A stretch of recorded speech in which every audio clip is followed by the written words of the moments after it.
So this morning I wanted to talk about Ancestor Pantheon, your personal Ancestor Pantheon. Um, Very much the way that other cultures and other religions have saints and prophets and things like that, individuals that, have dominion over certain domains or were very connected with certain domains. And so when you are needing guidance in a certain area or when you are needing help in a certain area, you would call upon that person. Your ancestors can make up your own personal pantheon for this. And they're more connected because they're your blood. And so it's different. They're more invested because they're blood. And I know for some that's going to be a little off because maybe you don't get along with your family and that kind of stuff, but we're not talking about your immediate family. We're not talking about the ones that you knew in life. We're talking about ancestors. There's a whole plethora of them that you don't know. So, with that being said, I'll give some examples of what I'm talking about with this. So, I have certain ancestors that I have connected with, communicated with, gotten stories from, and have done work with. And so we're going to start with my Ozark women. My Ozark women are 4 of my grandmothers, my 5th great grandmother through my 2nd great grandmother on my mother's side that lived in the Ozarks.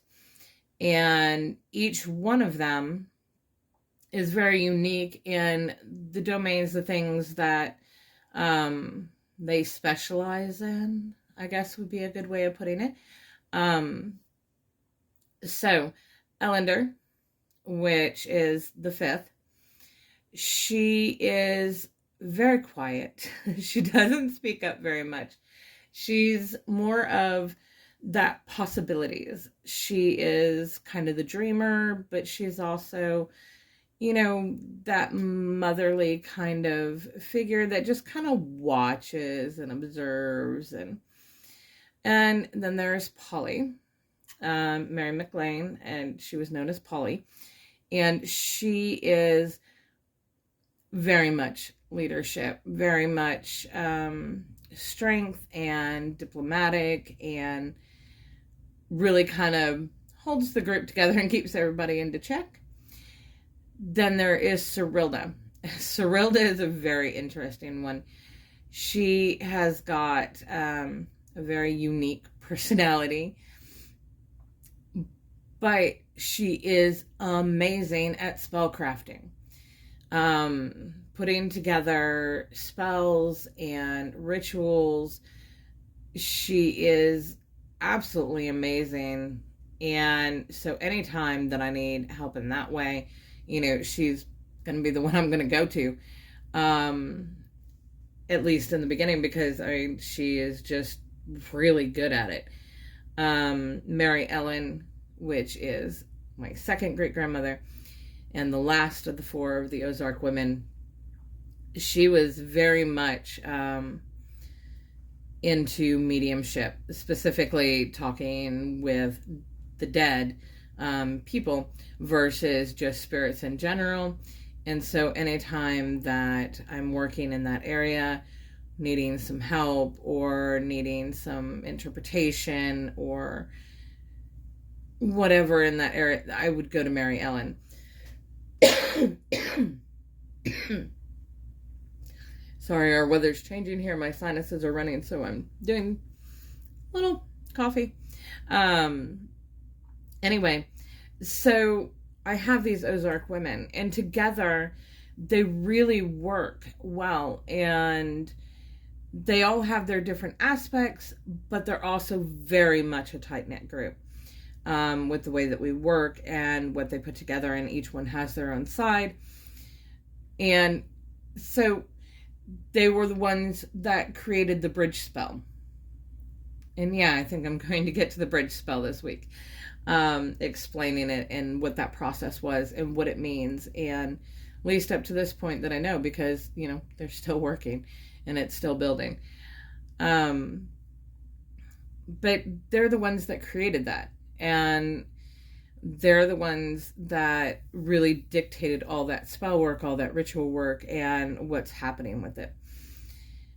I have another ancestor, Adeliza, and she's got some interesting historical stories.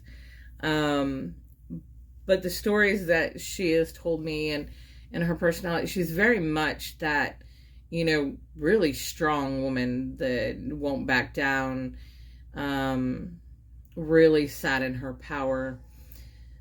So if I'm in one of those situations that, I need really strong strength, especially feminine strength, in standing up, Adeliza would be one that I would connect with and call on to help me in that area. Atan, very much in magic, but spiritualism. So, and I've got other ones that I connect with. Popeye is another one. She, very much guiding. She dealt a lot in foresight and problem solving, puzzle solving, and how to maneuver things in order to get her desired result. So these are the main ancestors that I have connected with so far, that have come forward, that have wanted to work, that have wanted to connect and tell their stories. And so they are my core pantheon of ancestors.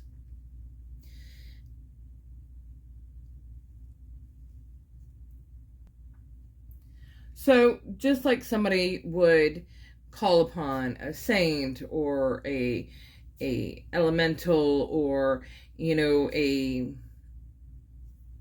maybe not elemental because they're a little bit different, but a person from history that they feel is connected or has a certain domain that they would call upon for help in that area. You also have ancestors, and ancestors, I think, are probably the strongest that you will ever get, for the simple fact that they're invested in you. They're a part of you. You are their legacy because you are the last at the moment of your line. Even if you have children, your children are in that as well, but we're talking about you and your working. So they're invested in your success. They're invested in making sure that you get moving and do things. So yeah, use that ancestor pantheon. Connect with them. Let them tell their stories. Let them tell you what their domains are. Let them tell you the areas that they can help you in. And then start kind of building your own pantheon with that. Your own collection of ancestors that can help you and that you can call upon in different situations and in different workings to help you, gain more insight, whatever it is. Yeah, Ancestor Pantheon. Think about it.